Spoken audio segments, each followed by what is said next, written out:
Spoonie, I see you over there, Spoonie. He getting it. He feeling some type of way. Spoonie's a little angry. Spoonie's a little upset, y'all. Oh man. What's going on? Jerome's in the building. What's going on, Jerome? I got Donnie Tippins in the building. What's going on, Donnie? Mark Cantor, what's good? I know it's your time of the year right now. My boy Shane's here. Riff Raff's in the building, man. Give it a like, give it a share. Man, we about to turn up. We have to let Spoonie go here for a second. I mean, we're not going to do like the full Spoonie's minute early here.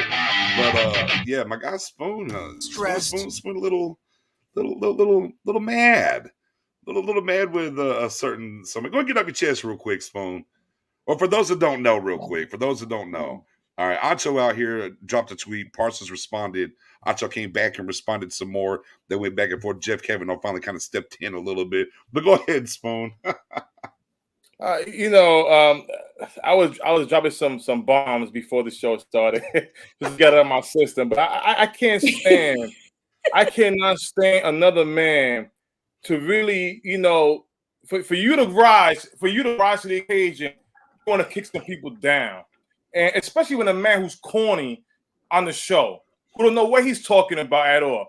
Don't be mad because number 11 on the Dallas Cowboys was able to make the roster and you could on your best freaking day. Don't get pissed off with that. And if you're going to be on TV, you speak the facts. Don't come out trying to He says he makes television, Spoon. He makes television. He makes television. Listen, I'd rather go watch Little House on the Prairie with Jack London than go watch anything that man has to say on any TV show. Let's just keep it a buck with you. Emmanuel Acho, understand this. Leave. If you don't know what you're talking about, don't make up a lie. Just say, I don't understand. I don't know what's going on. Don't come on. He knows what he's talking about. He just wants to rile up tweets and retweets and shares. That's all he wants. He knows what he's talking about. Yeah, Mendoza's in the building. Rocking the changes in the building. Cut the mohawk off, man. Stop that. Cut the frohawk off. Is it done? Time to get rid of it. Time to move on. Come on. I'm gonna say so much more, bro. All right, okay, all right. I want to let you. I wanted you to get a little bit of that venom before we get into some of this content tonight. I'm on Spoonie's side. I'm just holding it in better. Yeah. Well, Mary, go. Oh, Mary. Let it out, Mary. Come on. Mary, you need to get a little off before we get into it. By all means. No, because Emmanuel Acho, he does this all the time with the Cowboys. Like he cherry picks certain parts of what they do to make it seem like, oh, it's not believable. Like before they beat Carolina, he was saying, oh, they just beat the Chargers, who we think are good.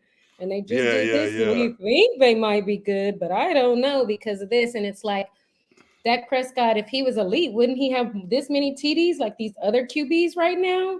And it's like he did the same thing with Amari like last year after like week 5. He didn't have as many TDs.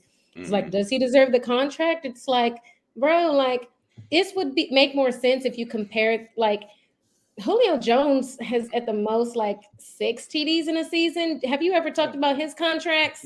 Like it's fucking crazy. It's woo. Like and Acho tries to use like a lot of words to sound really smart, but he really says a whole bunch of nothing. He's using a thesaurus. I already know how it go, bro. I do this for a living. Stop playing games. It's ridiculous. Add on to Mary. The thesaurus is my best friend, bro. You said it best before, right before we came on live. He's corny. He's corny. Listen, if Emmanuel Acho want to do something right for TV, how about this? Because he wants to be like Stephen A. Smith so bad. Take part of your dumb hairstyle and put it on Stephen A.'s hair. That way we can stop seeing the hairline run through forever. Do that. That will make TV headlines. That would be the best thing. Stephen A. Smith with a nice forehead and Emmanuel Acho with a good haircut. There you go. Do that. Fair enough. So, for those that are just catching up, Emmanuel Acho dropped a tweet out there breaking down how bad Parsons and Jalen Smith played back during all the Jalen Smith release. And he had his little clip and said some things, and Parsons responded. They kind of went back and forth a little bit. So, you can go check that out on Twitter, man, if you want to take a look at it as we're leading off here. But with that being said, that does lead into some because, hey, thanks for the segue, Acho. You did do that for us, by the way, as we'll segue in because that was spurned by the release of Jalen Smith. Obviously, if you're here last night, we definitely talked about that and broke it down. And, as I said last night, guys, it's a fluid situation. More stuff will come out. We'd have a much clearer picture, by the time we got on tonight. So the picture is this wasn't out of the blue for them in the building, right? Mm-hmm. They literally came to him 2 weeks ago and said, hey, you got this stipulation in your contract, if you get hurt, right? A clause, I should say, $9.2 million if you get hurt that we're going to be on the hook for next year. We need you to, kind of 86 that if you want to be a part of this team. So they gave him some space and time to consider it. And then with Neal coming back, and we have to remember, guys, week 1, he had 16 snaps against the Bucs at full tilt at linebackers, right? So he probably saw the writing on the wall there that, okay, I'm going to go back to 16 snaps. whether I'm here or not, I'm still getting paid $7.2 million with the opportunity to catch on somewhere and get more meaningful plays, more snaps, anyways. He wasn't going to be here after the end of the year. We all knew the writing was on the wall after this season. He was not going to be here. So he chose Tuesday. They came to him, said, "Hey, time's up. What you want to do?" He said, "No." Business decision from the Cowboys. Business decision from Jaylon, and said, "Nope, I'm not going to get rid of that clause." And then he was released. Obviously, blindsided a lot of us out here, but not so much for the heavy impact behind the scenes. It's something that was kind of ongoing. So, with that being said, guys, now that we kind of know the full parameters of it, um, not really as surprising, I would say, Mary. I mean, obviously, you handle contracts, but being a lawyer and stuff like that. Business. This is the business side, right? Business as usual from both sides. It's Yeah. really not a football thing, correct? Yeah, no, I agree. I mean, we kind of talked about it a little bit. They basically gave him a 2 weeks notice. They're like, "Look, this is what we want to do. We tried to trade you. We can't. It's not working out. We're not getting any trades. This is what we want to do." And this was before the Philly game. They gave him this information and gave him some time. And then just, I think yesterday, they were like, "What's up? What do you want to do?" And so, you know, he's not a stupid guy. He's a businessman. He has lawyers. He has a team of people that help him. I'm sure he talked it over with them, and they decided, you know what, I can get more playing time. I'm still going to get paid from the Cowboys. I can get more playing time and maybe up my game, or up my viewing of how people see me. Yeah, my value. Yeah. And that's probably better for me anyway, you know? So, honestly, I know fans want to see it as him being a victim, but he's not. No. He knew 2 weeks ago that this was a possibility. He made the best decision for himself and his future. And I think that's very smart on his behalf as well. Yeah, exactly. Perfectly nailed that right there. I mean, he made a business decision. He could have stayed here if he wanted to. He chose not to, and and did what was best for the business of Jalen Smith. The Cowboys did what's best for them. Sandberg, I'm not really buying the Cox is probably part of the reason, just because he just hasn't had snaps yet on defense. He's playing over 60% of the snaps on special teams, yeah, but he's not getting snaps on defense yet. So, I guess you could say he's going up to the fifth linebacker now, where Jaylon kind of was. But you have to think with Neal out, with Parsons going to defensive end. Cox still didn't get on the field. So I don't know if that's really the reason why. He is the future. We all agree that he's the future. But I don't know how much that's going to affect him getting on the field this year, though, Joseph.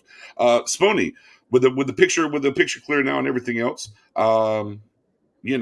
maybe not as big of an impact to the locker room that you were kind of talking about last night. Right. Listen,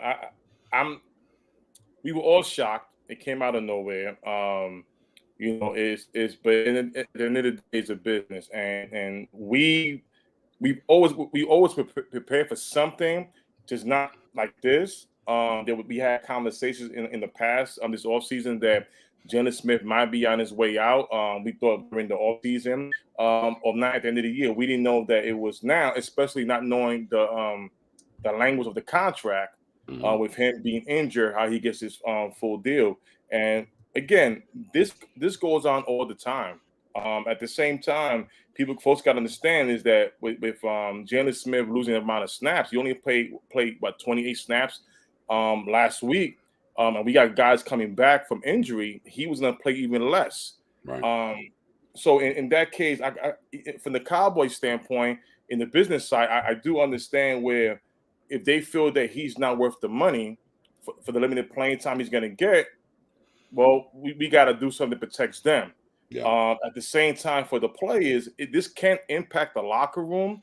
I just feel that it won't, because this is a whole new young defense. Right. The only guy that's been there long with Jalen Smith is LVE, D-Law, Jordan Lewis, Anthony Brown, and they even have question marks about them being on this team. And again, I know for Star Game, not trying to say nobody else, but I know Star Game, we have already said the future of this team is going to be pretty much Parsons and Cox at linebacker. BJ had said it so many times. that Cox give you that type of linebacker the NFL wants now. You see a lot of more guys, a lot of more linebackers, some safeties playing a little bit of the linebacker role doing nickel packages. So it's things like that. Keanu Neal's coming back. Jalen was losing snaps, and they came up to him, gave him a proposal. He declined it, like Mary said. He's gonna try to up his deal next year. Play for a better deal with I guess now with Green Bay, and we wish him luck.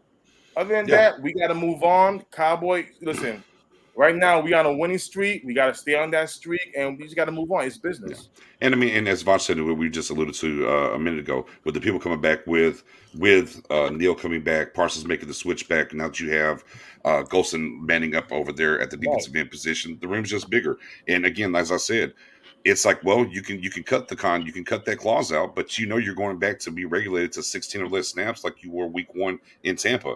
And it was a business decision, at the end of the day, for not just the Cowboys. It's a business decision as well for Jalen Smith to go out there and earn that. The 7.2 is there. He's getting it. And now he can go earn and get more playing time, which looks to be in Green Bay. Professor O joining us a little bit late here. Any final thoughts on Jalen Smith release or anything you want to add to that, ma'am?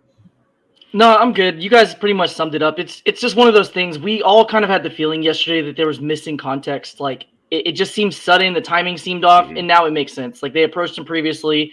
They said, "This is what's going to happen. We need you to waive it, or you're going to be waived," essentially. And he chose not to, and I don't blame him. If I'm him and I'm like, I'm a veteran, I've done what I'm supposed to do. You signed the contract. That was on you guys. I'm probably not going to, effectively give that up either. So I don't blame him, and I think it's probably for the best. We weren't going to play him. We have a lot of guys. It's becoming a crowded room, especially with Neal coming back, and it's just one of those things. It wasn't going to be in the long-term future. We all admit he's not going to be back next year, so we'll go ahead and pull the plug and move on. Yesterday, the timing seemed odd, but now that we have the context, it makes more sense. Right, exactly. I just want to say they gave him 2 weeks. They gave him a 2 week. Call it? 2 week notice. 2 week notice. Yeah, 2 week notice. Go ahead, Mary. I just want to, before we move on from this, I feel like, we have a very huge fan base, a lot of them that were around in the Jimmy Johnson days. And we hear constantly in the group, on Twitter, on the show, want to go back to Jimmy Johnson days. Jimmy Johnson would have done this. Jimmy Johnson would have made this move. Okay. Yeah. So, I mean, if you have a problem with this move, what would Jimmy Johnson do? WWJD. JD. Let's get okay. So now we're gonna get over the post traumatic Garrett syndrome, the PTGD, and now we're gonna give him the what, Mary? The what would Jimmy do? Jimmy Johnson do? WWJD. He would have did this. Oh, I love it. So you shouldn't be upset if you love Jimmy Johnson. You love what he did for this team. You thought he was no nonsense. You wanted to get back to this. This is something he would have did. So I think you should be happy for it. All right, let's get to some of them. But with that being said, wish him best. Like I said, looks like he's going to be landing in Green Bay, which, I mean, he played up there in Notre Dame. Yeah, it makes a lot of sense. The head coach was there at Notre Dame when he was there, so some connections there too. So we'll see what happens with him going up there. Wish him the best until if we have to face him, then I hope Zeke, mashes and runs through him, or they send Pollard on a wheel route and he has to cover Pollard on a wheel route, and we'll go from there. Did you guys happen to address the NFL community talking about non-Cowboys fans, their idea of what Jalen Smith is? It's pretty funny, actually. If you see Cowboys fans rejoicing, throwing a parade, and then other fans are begging their team, go get Jalen Smith, go get Jalen Smith. I saw an Eagles fan say, Jalen on our team would look like Luke Kuechly in comparison to what we currently have. That's how poor their linebacker room is right now, and what they think of him. I mean, actually, if they got him, they'd be like, okay, I get why the Cowboys got him. I get it now. But it's just funny to see the sentiment, because Cowboys fans are like, glad you're gone, and then Packers fans are like, great signing. So. Yeah, big facts. So let's get over here. Injuries and COVID updates and whatnot. Obviously, we are getting back Neal, as we just mentioned. He'll be back in the room, in the building.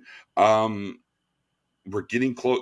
From Steven on Kelvin Joseph, it's an any day. It won't be this week, but it's an any day with Kelvin with the groin injury. Obviously, they set some guys late in the second half that we'll kind of talk about here in a second. We'll recap the Panthers game. But a little cleat to Diggs, he's good. Zeke got a rest day, a veteran day, if you will, for practice, so he's good. Gregory, there was some talk about Greg because he was sitting late. The word is he's good. What am I missing? There's somebody else I'm missing. Dorrance isn't back yet. And Carlos Watkins, did you get him? He's yeah, okay. Watkins is where. Yeah, Nine. Watkins is where. He's still out for a little bit I longer. think he's might Did be he coming return? back. I think he might be coming back. I can Okay. double check. Yeah, double check Yeah, on Carl on Watkins real quick. And Yeah, Donovan Bradley and Nine Wilson practice today, and too. Donovan Wilson's still missing. Bradley and I should also be clearing off of COVID protocol and being back as well. So we're getting some people back. Still some people going to be missing, but we are getting some people back as well in that locker room and kind of the speed up of what's going on there. So knock on wood, guys. No one going back into COVID protocol. Maybe for the first time all year for a season or for a week. So we'll take a breath of fresh air on that one because I could have sworn we're just going to miss somebody every week due to COVID. It seems like. What you got, Mary? Jones did allow that Dorrance Armstrong is still unlikely to be available with the Giants, but he was optimistic about the return of Carlos Watkins from a tweaked knee. I think we'll get Carlos Watkins back this week, and hopefully Armstrong is not far behind. Okay. All right, get the troops up. Rally the troops. Rally them up. Let's get over here to this. Let's recap this wonderful Panthers Cowboys 36-28 game, guys. I'll spin the wheel real quick. What'd you think about the game, man?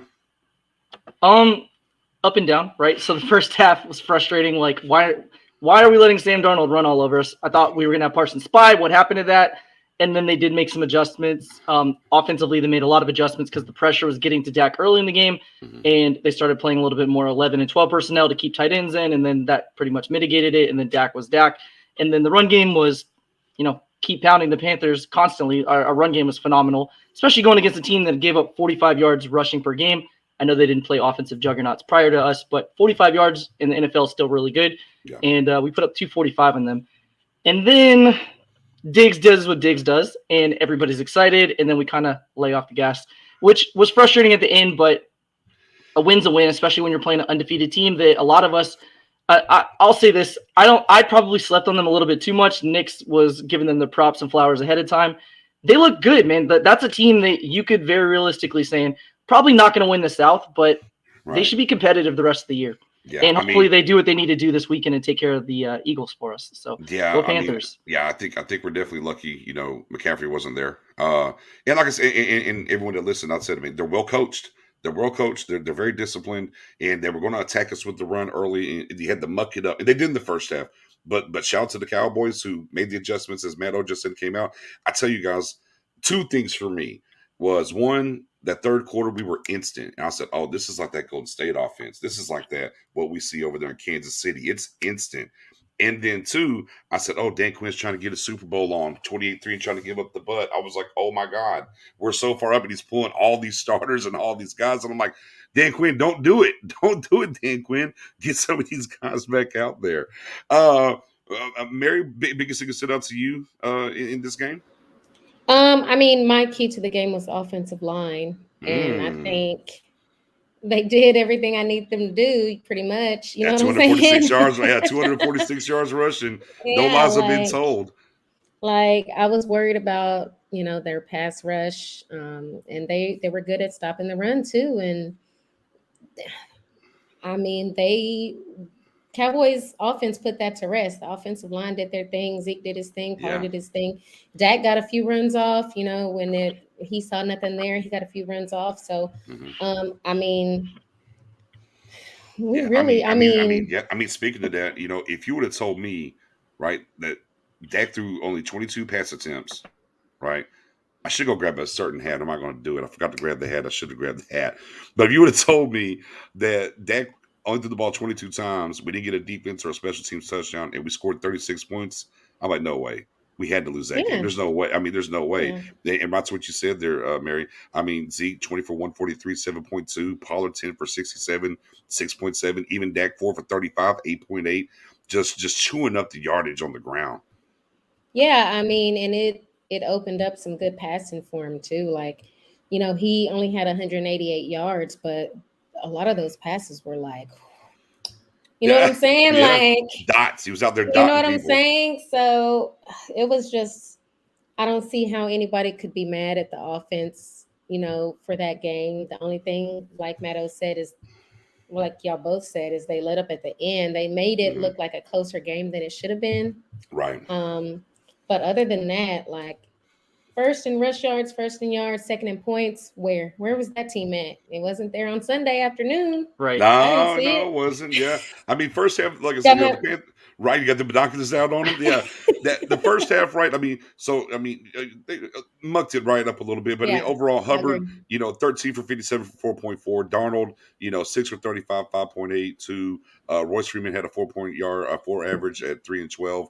But once the Cowboys got rolling in that second quarter, it eliminated them being able to run the ball. They had to get back to the pass. And then we saw Diggs and that defense turn in and go to work. Spoonie, one thing that stuck out to you real quick from the Panthers game. These rookies, they getting in. Chauncey Golston. I was enjoying the clip of the Dallas Cowboys sideline, and I love when I forgot who the player who said it. Because damn, these rookies are balling. I got to go get me some, and I love that. I really do love that. These guys are stepping up to the plate, and of course, give credit to the coaching staff. They are preparing these guys. You said, Nick, earlier at halftime, they made some adjustments, and we pretty much dominated the Panthers in the third and the fourth quarter. And like Matt O just said earlier, that it was so bad that we let our foot off the gas. We could have even got more. I love the fact how these guys are pushing each other. We saw at the sounds of the game. They really pushing each other very hard. Big Gregory came out and told Diggs, "I want an interception." Diggs says, "I'm gonna get you two." This is before the game, and he got him 2 interceptions. There's also a clip with Dak Prescott. It was like, damn, we just scored. Diggs may want to get one more. And what happened? Diggs got another interception. So these guys they're buying in. They're really buying in to whatever the coaches are telling them to do, and they're buying into each other. They're pushing each other. They're just not going to the sideline lagging. They're really pushing each other. They have a goal, and it's the same goal that we all want to see in February. So I'm enjoying this. Yeah, and speaking to your point, right, Micah Parsons gets a sack, Golston half a sack, Osa half a sack, and old Terrell Basham getting in there with the old sack. I mean, I know he's not a rookie, but speaking to the rookies, as the Cowboys racked up 5 sacks. So, yeah, man, again, make sure you don't let off the gas too soon, but they got the job done against a team that's undefeated, well coached, and now we move on. I just want to say real quick. Yeah, go ahead. So, knowing that we have Gallimore coming back in the not too distant future, the last 3 games from Osa, 5 pressures, 4 pressures, 5 pressures. We have a defensive tackle, rookie, who's gotten 14 pressures in the last 3 games. And that's without Gallimore opposite of him. Imagine what that NASCAR package is going to look like when we have those 2 guys together in the inside. That interior pass rush that gets quarterbacks uncomfortable. The turnovers are going to just increase from there. I mean, that's any quarterback's kryptonite is getting pressure up the middle. And when you have 2 guys who can get after you like that, and it forces you to either move around in the pocket or abandon the pocket, that's pick city. That's where the interceptions come from. So I just want to give not just Osa, I mean the entire defensive line, like you guys said, Chauncey Golston, no training camp. Yeah, and 3 games. No preseason. And comes out like he's been, there all along. So I mean, props to him too. Yeah, I mean, at a certain point, if Osa keeps doing what he's doing, they're going to start talking about him in the defensive rookie of the year conversation. They're going to put him in there if he keeps doing what he's doing. Well, yeah, and that's crazy, to consider where he started, where he is. I mean, yeah, if he can keep doing that. That's real quick, crazy, Don with the question says, what are the new schematics with Jaylon gone? More snaps for Jabril and walking curse, I guess. We're curse down to the line of scrimmage with the Wilson coming back to the picture too. I mean, here's the thing. We kind of talked about this a little bit earlier. I mean, Cox hasn't had a defensive snap yet, guys. He's plays like over 60% of the special teams. So I don't really think that's going to change, unless there's an injury in front of them. You have Neal coming back. That's going to eat up those snaps. So I think you're really just going to see a heavy dose of Neal, LVE with obviously Parsons, and maybe see some Luke Gifford get some time now. It might be what you see moving from there. Curse though, with the big, I mean, there is some talk about that. I know, Matt, that's your guy. You're big on him coming into this season. Seeing him maybe taking over some of those things, maybe getting in the mix. Yeah, no. Well, that's one of the good things about our defense. We have so many weapons or players that you can use in different situations. We don't have very few guys at all in our whole defense that you're like, he has to play defensive end. He can't slide inside. And our inside guys like Osa, you can move outside and play him as defensive end. We have linebackers that you can walk up on the line and play at defensive end or nose tackle or defensive tackle, talking about Micah Parsons. We have linebackers who have played safety. We have cornerbacks who can play safety. We have safeties who can play cornerback. KZ was a cornerback converted to safety. There's just so much versatility. Right. There's a plethora of ways they can use these guys. I mean, you can say we want to get Donovan Wilson back involved.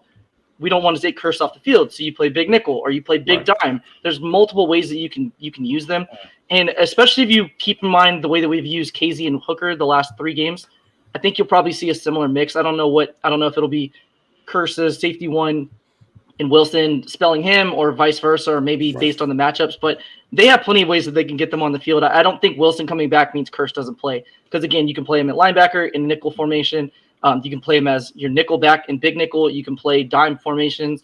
And NFL teams in general play nickel and dime about 72% of the snaps. So it doesn't really matter. There's plenty of ways they can use them. Yeah, and of course, on top of that, right, the thing that I like the most is, and they were kind of talking to Parsons, was, well, if we like it, it's in the playbook. If we don't like it, Quinn, he takes it out. Yeah. It's like, we don't like it, we take it out, And we kind of talked about this a little bit last week of, well, Quinn came here basically without a playbook and has built it from there.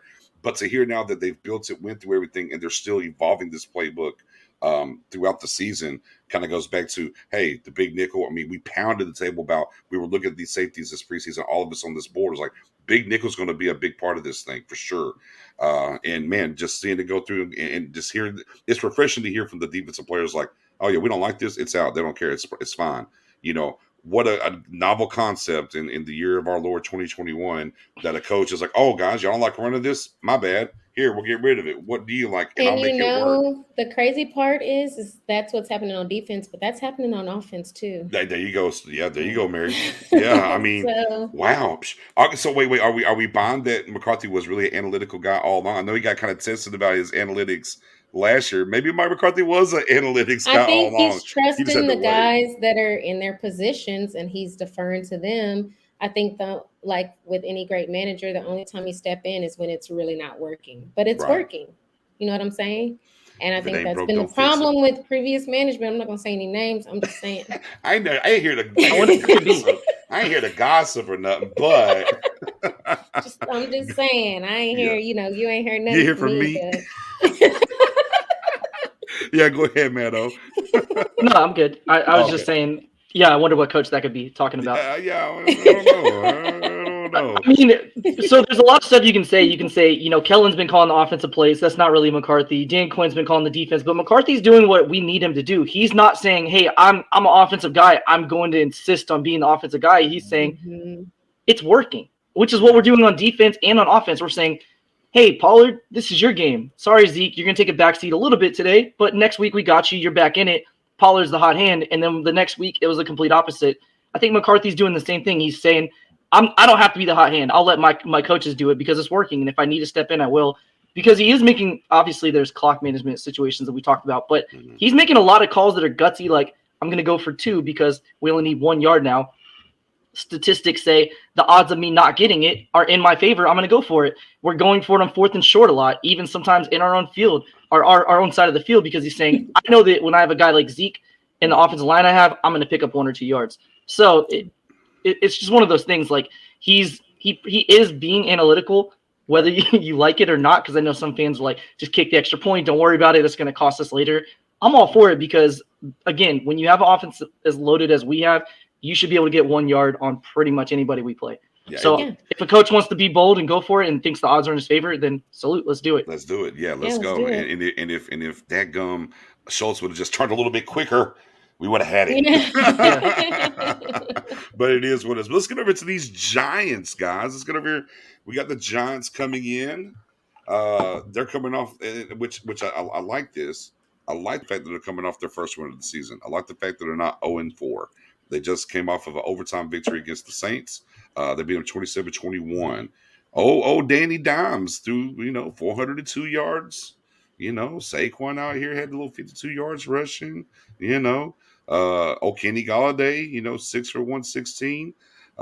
So, yeah, I mean, they're coming in off a win. They're feeling better about themselves. They're off the mat, if you will.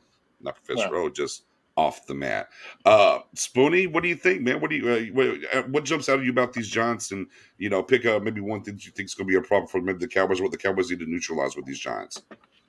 Listen, in my opinion, from the offseason, I've always believed the Giants will be the second best team in this division. In my opinion, they're not to be slept on. Excuse me.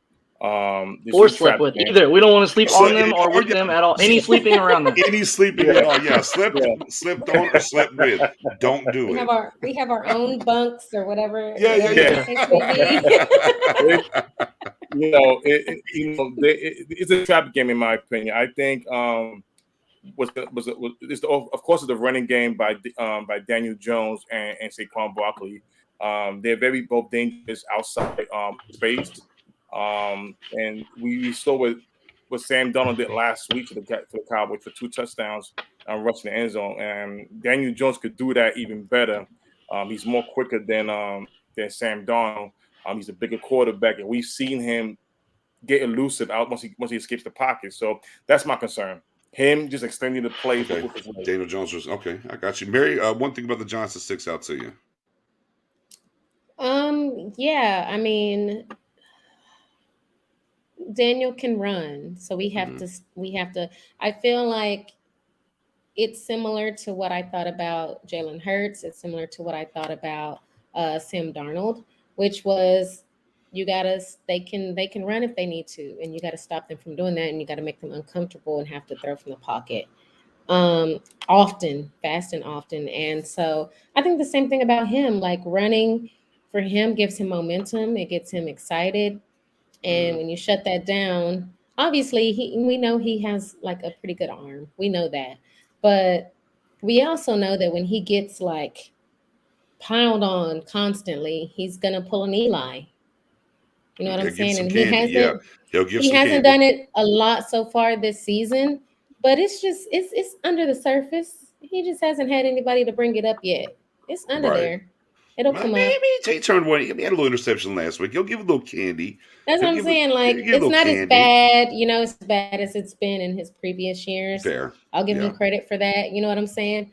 But yeah, he'll give us a little candy, a fumble, an interception. Mary gave John a little credit. Look at there. I never thought I'd see the day. You know what I'm saying? Oh, Lord, don't get me started. Because here's the thing: is Giants fans are doing the same thing that Eagles fans did, because Eagles fans, they were excited because they beat the Falcons and they beat them really bad. Even though they lost to the 49ers, they were still like gung-ho about how much better they were than we were coming into our game. Gotcha. Giants beat New Orleans in New Orleans, which it's a hostile environment. I'll give them credit for that win. You know what I'm saying? But Jameis, Taysom, they not Dak. Mm-hmm. And what receiver would anybody take over what we have? Because Michael Thomas ain't playing. Right. Yeah. That's fair. Yeah, so, very fair. Very fair. I mean, let's be clear. It's way easier to stop what they got going on and compete with that. If we get a little bit ahead of them, like I said we would against the Eagles. Well, there's gonna be nothing left for you, Maddo. It's it. Then, sorry. I mean, look, keep going, Mary. I'm just saying. Mary's doing good. Yeah, Mary, it's great. I think Mary it's just took it very and ran. Go for similar. it. I think it's very similar. Like with the Eagles, with the Panthers, like you get a little lead on them, and they're gonna start panicking and trying to scramble and do all kinds of extra. Unless Jason Garrett really, Nix, you're gonna put go for it. You're killing it right now. You're killing it. 100. I'm like, I'm like, she's killing it. I'm like, just go. You're on fire. You're by all means. You're just. Anyway, you were spot on. I mean, I'm not here to stop you. If you come fire, it's like when somebody gets hot, man, you just let them go. She done got hot. Let's go. Yeah. Mike McCarthy she's the hot hand. Just go with it, Mary. Hot head. We're feeding the hot hand right now, Mary. Next week, we're good. I'm about to wrap it up. You good? I think it's very similar to those games. The end, like if we get ahead, you better not let us get ahead, because you're going to be panicking like they did. You can't keep up with our offense, even though you think you can, because you came off of this great win. Now, go back to New York. On the bus. Get them not out the of plane. here. The bus, not the plane. The bus, not the plane. They got to drive back. Mary says they got to drive back. Yeah, no, man, Mary. I mean, you well, distracted me. See, I'm sorry. I was just like, man, she was on fire. I was like, man, get her on the screen, get us out the way because you were on fire. I was like, oh, she's killing them. I was like, go right ahead, man. Don't let us stop it. You was in the zone, so we're going to feed the hot head, and you was on it. I mean, great points. Look, Detail said, look, boom, not good points, man. I mean, you just killing it. I mean, you were just nailing every single thing. It's like, all right. Go right ahead. Sorry, so that's what we got to do to beat the Giants, ladies and gentlemen. Professor O, is there anything you can squeeze out of this lemon? Anything left there for you? Yeah, there's two things. There you go. So we've seen this. It's actually the same comment we've had 2 weeks in a row. Talking about defensive line. The defensive line is the only unit of their entire defense. The cornerback group is strong, so I'm not gonna diss them. Their linebacker room is pretty bad, right. But their defensive line does do a good job of getting pressure. Leonard Williams is a guy that's obviously going to concern us because he's doing what he did last year. I think he has 13 pressures this year, 1 sack, 2 sacks, somewhere in that range. Yeah. And they're going to be smart. They're going to slide him over on Tyler Biadasz in passing situations and make Tyler block him. So that's something we'll have to keep in mind. And then as a Georgia fan, obviously my guy Azeez Ojulari, great draft pick, and he has 10 pressures, 3 sacks. He's actually their most efficient pass rusher so far. So they have some guys that can get after you. So offensive line is going to have to do what they've done the last 2 weeks and step up, and I have confidence they will. The only other thing I'd say is the Giants have struggled this season heavily in the red zone. I think they're 4 of 12, so 33% red zone scoring, which is awful. So we just have to keep that trend up, make them kick field goals. We'll score touchdowns, and that's how to do it. There's a couple more things. I'm trying to leave you something, Nick, so go ahead. But I'm just gonna pivot over here. Hey, man, hey, look, I'm just come over here and I'll just turn off the lights and sweep up the floor. Y'all did it, guys. Y'all killed it. I'll bring up what I'm gonna do is bring up on the other side is the injury report because you were talking about Leonard Williams. He actually didn't practice today because of a knee. So just kind of bring up who didn't practice today for the Giants is Jabril Peppers hamstring, Sterling Shepard hamstring, Darius Slayton hamstring, Caden Smith tight end knee. Andrew Thomas, offensive tackle, could be big. Foot, and then Leonard Davis, as I said. Bad. So none of those guys practiced today. On the limited side was Saquon with the knee, another offensive lineman in Ben Bridson with a hand, Nate Ebner, D-tackle quad, and Kenny Golladay, though, with a groin. So a little banged up on some of their weapons and some of their better defensive players. Now, we'll have to wait and see. That was Wednesday. So we'll have to wait and see, that Thursday, Friday, like to see where it goes to. But they're a little, a little bangy. They're not quite all the way there.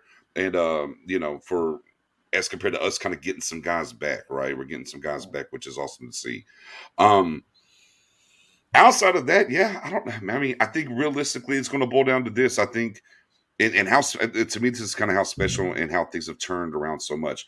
Remember, there was once upon a time, guys. I'm not going to do this for these minutes. I'm going to have time with Knicks here for a second. Uh-oh. But there was once upon a time that we had to have an offense that had to pound the rock, keep our defense on the sideline, don't let the defense be out there too long. Oh my God, we're in trouble. We can't do it. We had to do it that way. And now we're the complete opposite. Teams have to keep our offense off the field and keep their defense, they have to run the ball. And I think this is kind of, and honestly, with these lesser teams, no disrespect to the Giants, right? It's a divisional game. Divisional games are hard. But with that being said, we're more talented than them. Just in right. I would even go as far to say, I feel like Carolina's more talented than the Giants are, especially at the coaching and play calling positions, if you will. Okay. They had to attack us the same way, and these teams that are down this list before we get to Kansas City, I think a lot of them had to try to attack us the same way. They had to try to muck up the game. They had to try to run the ball well, and they had to go get pressure on Dak. Like, that's the keys that they're going to have to go do. Not that getting pressure on your quarterback isn't, what you want to do, right? But if you sit back in a 2-deep shell, it's not going to be a good day for you. We've already seen that. Like, that's out. I think what the Giants are going to look at is the first half of what Carolina did. And I think they're going to try to implement that game plan against the Cowboys this week. And that's a Jason Garrett kind of party anyways, how they were playing with the first half. So I think it's kind of what it boils down to and what they're going to try to do. And then the Cowboys will adjust. And then I think the talent level will pull off and go from there. Score? Well, before we get to a score, guys, before we get to a score. Ooh, I haven't thought about Yeah. that today. I got something real quick. Yeah, I go want for to say. So I smiled. I don't think you were watching, but I smiled when you said that you think that they're going to try to mimic Carolina's game plan from the first half. Yeah. One of my biggest concerns is that if Garrett and Joe Judge are smart, they're going to look at the way that they use DJ Moore. Yeah. Talking about specifically moving him in motion to try to get That's mismatches. the first thing I thought. One thing I'm worried about is Kadarius Toney had his coming out party last week. Yeah. If you watch SEC football, he's a dynamic playmaker. He's a little bit scary, and especially if you get him matched up on linebackers. I'm afraid if you think about the play where DJ Moore was matched up on LVE, how easy that was. It's such an easy throw for a quarterback. You have a wide receiver and a linebacker. He has no chance of making that play. Most linebackers aren't. I'm a little bit concerned that they're going to try to do that with Kadarius Toney, and they may have some opportunities to hit us that Carolina didn't take advantage of later in the second half, but did in the first half. Right. So I do think that your point's spot on. They're going to try to mimic that game plan quite a bit, actually. Yeah, and I think also, too, you have to remember, John Ross came back for them last week as well, guys, and he's a burner. He's fast. And he got over the top as well, so you'll have to deal with the Toney Ross combination. Now, again, I think they're going to try to mimic that. We'll see if they'll get out of there, because Jason Garrett is a big on pre-snap motion all the time.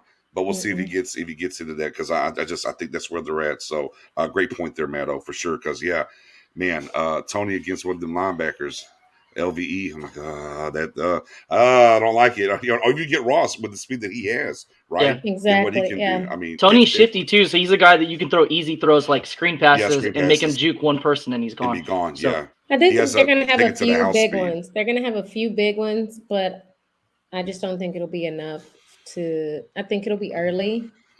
Like we said, we might start off a little shaky, because I was a little nervous the first time our offense went on the field against their defense, Carolina's defense. I was like, okay, we didn't do some things that I wanted to see, but then we kind of started getting into it, and later in the game, obviously in the third, we really took over. So it's going to take adjustments on our part, but I don't disagree with. I'm worried about the speed of a few of those guys. Well, with that being said, guys, let's get to the keys to the game. What's your key to the game, Professor O, this week? All right, I'm trying to think of one key to the game, so I leave you guys a little bit to go off of. Yeah, just pick one. So if you want to take all the keys, like Mary did. My 27 keys of the game. Right. I'm just kidding. Oh, Riff Raff. Spoonie's not saying anything because when Spoonie speaks, it's good. So sometimes you gotta. Riff Raff, did you catch the beginning of this show? If you didn't catch the beginning, go back and watch it later. You got a chance to see it, but Spoonie, Nix, and Tuck were on the Jaylon, and Spoonie had some fire last night. So definitely run that back if you missed it. Part. So my key to the game, especially with a guy like Daniel Jones, is interior pass rush. If we can get Osa to get after him again, that opens up opportunities for guys like Gregory, Basham, linebackers, Parsons, anybody who's blitzing to get home, and he coughs the ball up. He's done a good job this year, to his credit, on not fumbling, but he's a guy that we know has a propensity to do that, and I feel like if we get a pass rush up the middle, make him uncomfortable, take away those running lanes, make him go outside, it's going to be easy money. There will be an opportunity for KZ or Anthony Brown or anybody like that to make plays. So that's my key to the game, interior pass rush. No, you're good. We got Giants fans in here saying they're not scared of us. All of a sudden, we had the same conversation with our opponents' fans 3 straight weeks, and I'll just say it this way: it's your famous last words, man. Don't be scared of us right now, but let's chat Monday. Well, you don't gotta be scared to get beat. You don't gotta be scared to get your ass whooped. Is where I come from. Exactly. So there's that. But Mary, what's your one key to the game?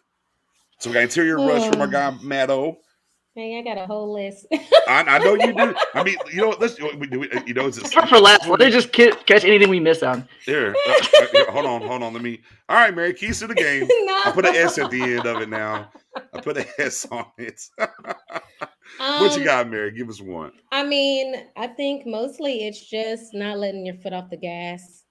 I didn't like how we did that last week. I did not like it at all.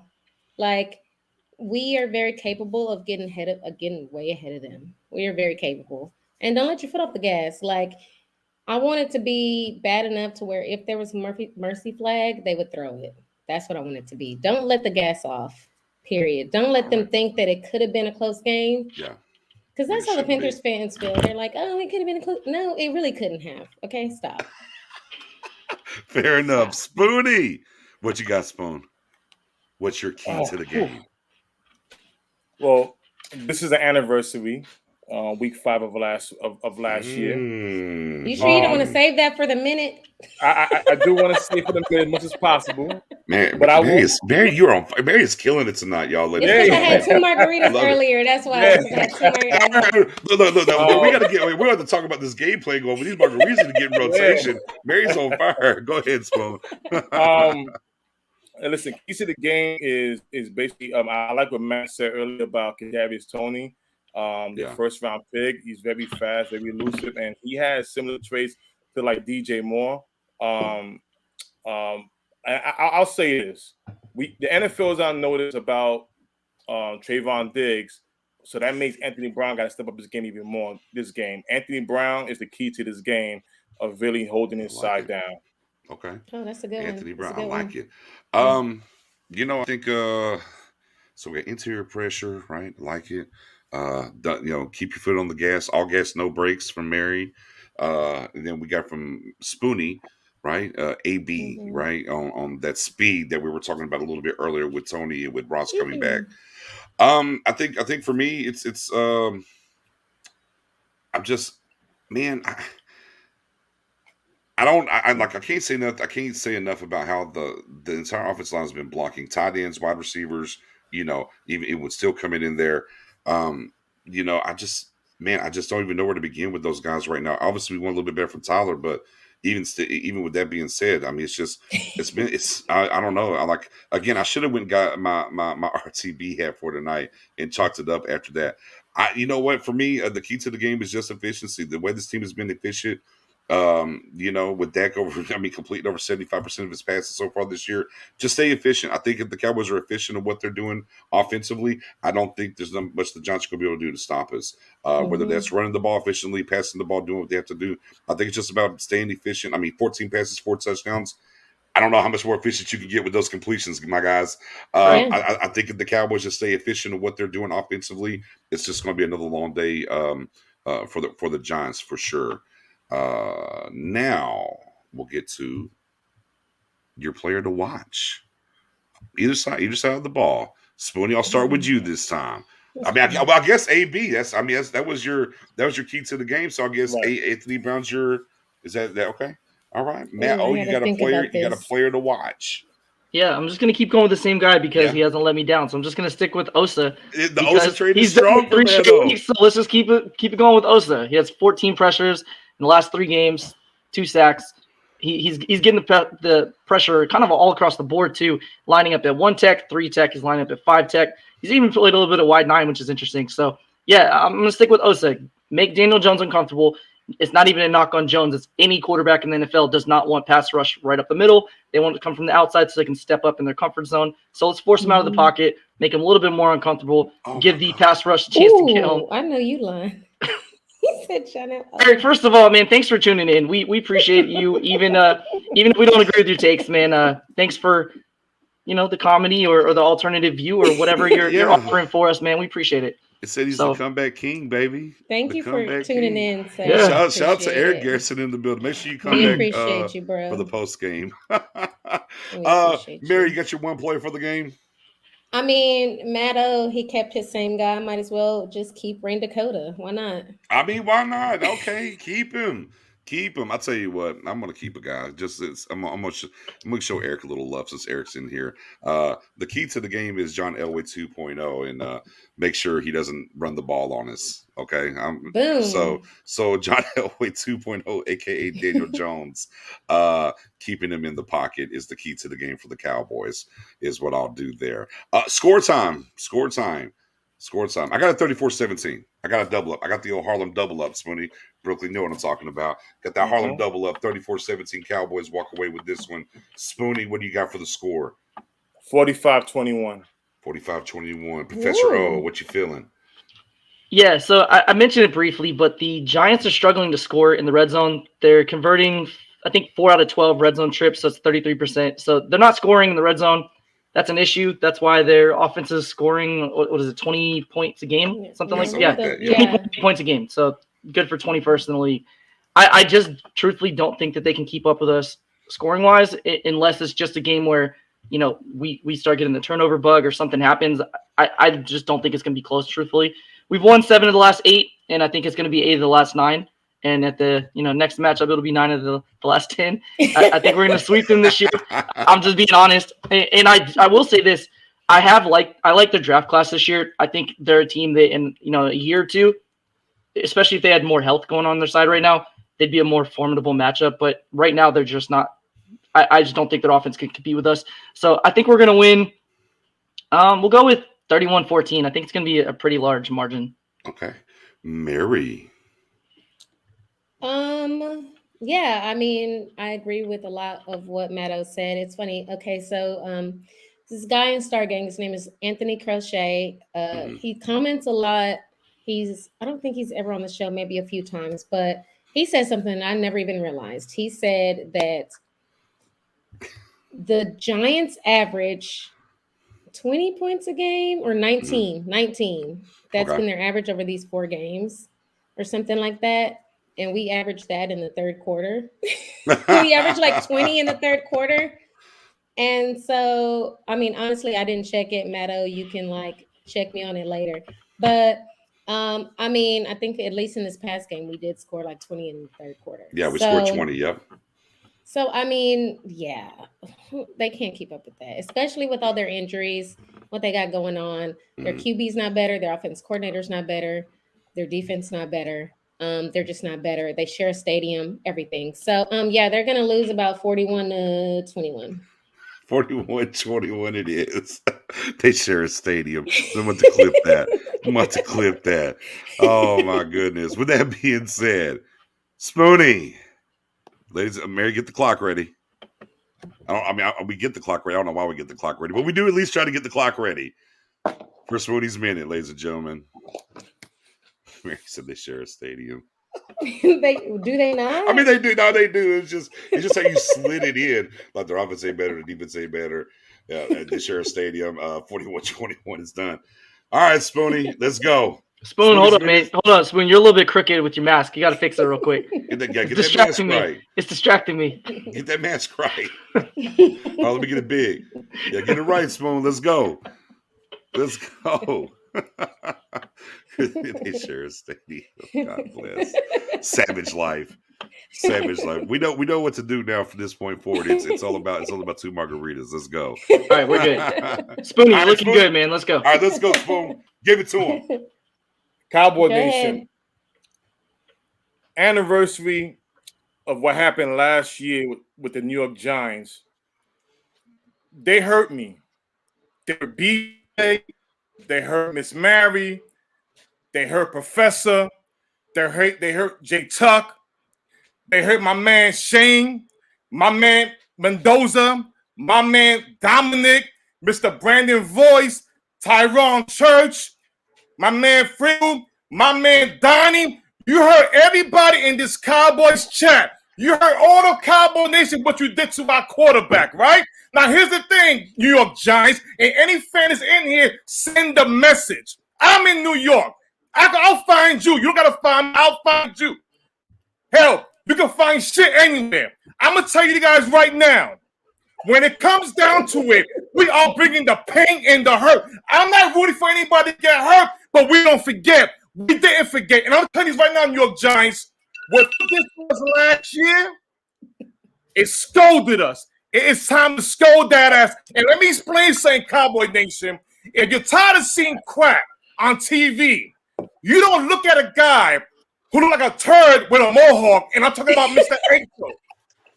My fellas out here, lost all control. When your hair is running away from your forehead, it's telling you something. Don't look at Stephen A-list. That's why his ratings are dropping down, because the real people with the content is not on the shows no more. Matter of fact, I tell you this right now. If Professor O was on ESPN right next to Stephen A. Smith, he will cancel his ass out of there. This is the problem, Cowboy Nation. This is our year right here. We are 4-1.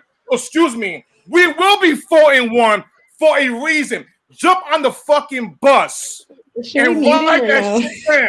Because I'm tired of us staying here, hugging each other, feeling bad with tears. Shit happens. We move on. We go strong. Celebrate, dominate the game, celebrate the game, and that's how we're gonna do from now on going forward. Cowboy Nation, we're going 4-1 this week. And Giant fans in here, like I said, send the message.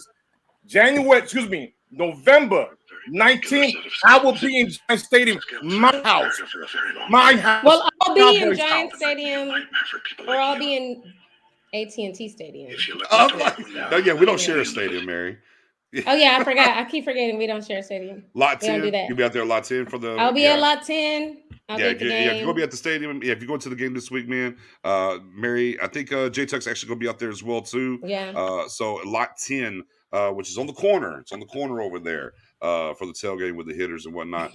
Man, I tell you what, this is gonna get claimed for sure. Thanks, Spoon. You're welcome.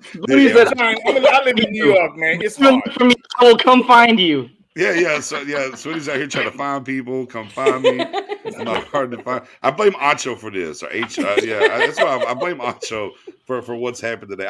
I've literally lost all control here tonight, ladies and gentlemen. But that's okay though. We don't know that's what to okay, do man. Oh man, geez Louise. Brandon's gonna be out there. Brandon said he'll be out there. Be a lot 10. Say hi if you see me. I'll be the real short girl. Okay. Yeah, the Hobbit. She'll be the little Hobbit. I'm real short. Yeah, on the tables. The girl on the tables is. Yeah. Well, she's so short. I mean, here's the thing, man. She's short, so she has to sit on the table. You gotta get that view. She got on the table, and I can see. I'm not mad. She got on the table, then I could look in her eyes like, "Oh, hey, Mary, how you doing? I see you now." With that being said, man, you already know what it is, man. It's the Stargate Podcast live show. Appreciate y'all for rocking with us. If you're on Facebook, by all means, don't hesitate. Shoot over here to YouTube land, Stargate Podcast. Hit that sub, hit the notification bell. We're 2 away from 500, guys.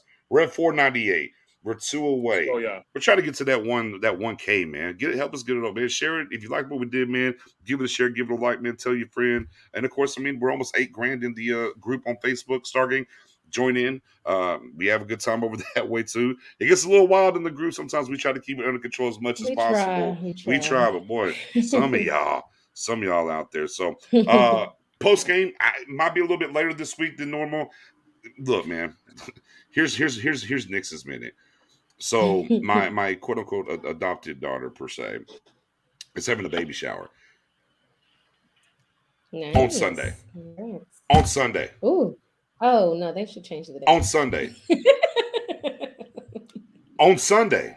Like you couldn't do this Saturday. So I have to drive because I was kind of gonna go to, but now I gotta drive an hour and a half to go to this thing. And then try to find a place to watch the game or watch it on my phone. Because I already told you, you get an hour and a half and I'm gone. And I'm going to go see the game. Like, you know me now. I mean, what are we doing here? But yeah, I'm like, but let me ask you this, because I'm old. Let me ask. I thought, like, isn't baby showers like a women thing though? The guys go to those now. They're kind of becoming like integrated now, where guys are being dragged to it. So my thing is, like, I don't mind doing it, especially I have 3 kids, right? So I just need you to plan around football. Like I only need 3 hours a week. You can do it on any other day or any other time. Just right. Shout out to Chris, man. We appreciate you. Yeah, go ahead. Can I share a quick story with you?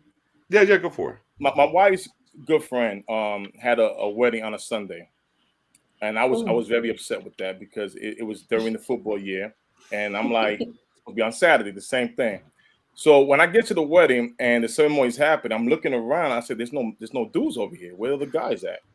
So I went to the bathroom, and when I went to the bathroom, this place right here is pretty expensive. It gotta be. They had a TV over every urinal and a main one in the bathroom. So all the guys were in the bathroom the whole time. So we watched the game till halftime. So when we all came out the bathroom, it was like a clown car, one at a time. And mind you, it's only like 5. It's only about between 5 urinals and like in the 3 main ones. It was about at least 25 of us in that bathroom. Yeah. Right. And we all come out one at a time, and all the women are looking at like, look at this, what's going on? So, and that was the same time when Verizon just linked up with the iPhone, and we're watching the game. We're not, the dancing's going on. We're just bopping our head watching the game on our phone. So at that time, all the ladies got mad at us, and it was a big thing. But I'm gonna tell you this: this is what you do. You go, you see anything from the store.